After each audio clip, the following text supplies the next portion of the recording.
Isang linggo matapos magkaroon ng dagdag singil sa presyo ng produktong petrolyo, may big-time oil price hike na naman ang ilang kumpanya ng langis. Alas 6 ng umaga kanina, 1 peso and 80 centavos kada litro ang dagdag presyo ng Flying V, Petron, Sea Oil at Shell sa premium at unleaded gasoline. 1 peso and 65 centavos kada litro naman ang dagdag sa regular gasoline. Di bababa naman sa 1 peso and 30 centavos ang itinaas ng kerosene. At di bababa sa 1 peso kada litro ang dagdag presyo sa diesel. Dahil sa sunod-sunod na oil price hike, binawi ng National Council for Commuter Safety and Protection ang kanilang petisyon na bawasan ng 50 centavos ang pasahe sa jeep. Ang transport group na akto, humingi naman sa LTFRB ng 2 pisong aumento sa pasahe.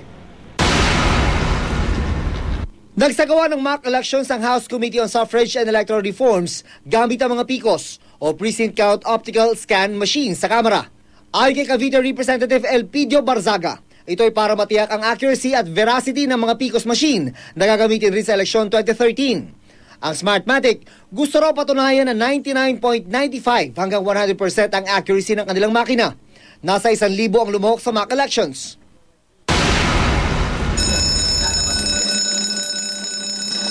Isang earthquake drill ang isinagawa sa Bangko Sentral ng Pilipinas. Matapos tumunog ang alarma, maayos na lumabas ng opisina ang mga empleyado ng BSP. Dumiretso sila sa isang open space na safe zone. On standby rin ang mga medical team at ambulansya para sa mga posibleng masaktan. Nag-ikot naman ang mga engineer sa paligid ng compound para suriin ang pinsala sa 4 na gusali ng BSP. Ayon sa mga otoridad, mahalaga itong gawin para masiguro ang kaligtasan ng 4,000 empleyado rito sakaling magkasakuna. June Veneracion, GMA News.